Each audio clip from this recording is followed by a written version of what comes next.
Hi అండి. అందరు నమస్కారం. నా పేరు కిరణ్. ఇప్పుడు మనం మాట్లాడుతున్నాం ఇంకా సెలవు అనేసి పెట్టాను కదా! అది ఎందుకు పెట్టాను ఏమనేసి మీకైతే చెప్తాను. ఫస్ట్ మనమైతే రివ్యూలు స్టార్ట్ చేసి 1 ఇయర్ అయింది. 1 ఇయర్‌లో నేను అనుకున్నంత రీచ్ వచ్చిందా అంటే 100% రాలేదు. ఎందుకంటే ఇప్పుడు సీరియల్ చూసేసిన తర్వాత రివ్యూ చూసేకి ఎవరైతే ఇష్టపడట్లేదు. కానీ నేను 'గుండెనిండా గుడిగంటలు', 'గుప్పుడంత మనసు', 'బ్రహ్మముడి', 'కార్తీక దీపం' ఇవన్నీ అయితే చేస్తాను. 'సత్యభామ' ఇవన్నీ చేస్తున్నాను. ఇప్పుడు కూడా చేయాలని ఉంది నాకు. కానీ 'బ్రహ్మముడి' సీరియల్ అయితే ప్రతిరోజు మనకు వేరే ఛానల్ అయితే ఒకటి పెట్టినాను. దాంట్లో అయితే అప్డేట్స్ వస్తూ ఉంటాయి. అలాగే అప్‌కమింగ్ ఎపిసోడ్స్ మనకు సండే చేస్తాను. అదైతే ఈ ఛానల్‌లోనే వస్తుంది. మళ్ళీ సీరియల్‌లో మనకు upcoming serials, upcoming timings, TRP ratings అవన్నీ దీంట్లోనే వస్తూ ఉంటాయి. అలాగే షోకి సంబంధించి అంటే మన యాక్టర్స్ ఏమేమి షోలు చేస్తూ ఉంటారో వాటన్నిటికి సంబంధించి దీంట్లో వస్తూ ఉంటాయి. ఈ డిసిషన్ ఎందుకు తీసుకోవాల్సి వచ్చిందంటే చెప్తానండి.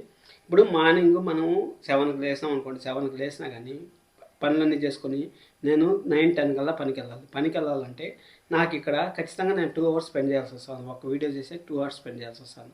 అందువల్ల నేను అంత కేర్ తీసుకోలేకపోతున్నాను. కేర్ తీసుకున్నా కానీ నాకు వచ్చే వ్యూస్ 1000 మాత్రమే వస్తుంది. ఎందుకంటే ఒక రోజులో 2 వీడియోస్ అప్లోడ్ చేసాం కానీ 2000 మంది చూస్తూ ఉంటారు. అదే ఒక రోజులో ఒకే ఒక వీడియో అప్లోడ్ చేస్తా అంటే మంచి వీడియో దాన్ని ఖచ్చితంగా 4000 నుంచి 5000 మంది చూస్తారు. మంచి వీడియోలు అంతా రివ్యూల కోసం అనేసి డౌన్ అయిపోతూ ఉన్నాయి. దాదాపు నా వీడియోలు మీరు చూసుకున్నారంటే గట్టిగా ఈడ్చి కొట్టినా కానీ 5000 మించి ఒక 5 వీడియోలు కూడా ఉండవు. దానికోసం అనేసి ఇలాంటి హార్డ్ డెసిషన్ తీసుకున్నాను. వేరే ఛానల్ అయితే ఉంది. ఆ ఛానల్ అయితే మీరు ఖచ్చితంగా సబ్స్క్రైబ్ చేసుకోండి. ఆ ఛానల్ అయితే బ్రహ్మముడికి సంబంధించిన అప్డేట్స్ అన్నీ వస్తూ ఉంటాయి. ఈ ఛానల్లో ఇంకా అప్కమింగ్ ఏదైనా వెరీ ఇంట్రెస్టింగ్ ఎపిసోడ్ వేరే కొత్త క్యారెక్టర్లో వచ్చినారు వాటికన్నిటికి సంబంధించి అయితే వస్తుంటాయి. ప్రతి ఒక్కరికి పేరు పేరున ధన్యవాదాలు. 1 ఇయర్ పాటు నన్ను ఆదరించిన దానికి. మీకు ఇప్పటికీ మన ఛానల్ ఎండ్ అవ్వదు, కంటిన్యూ అవుతూ ఉంటుంది. మీకు అప్డేట్స్ కోసం అనేసి ఈ డెసిషన్ అయితే తీసుకున్నాను. Thank you so much. Love you all. By by.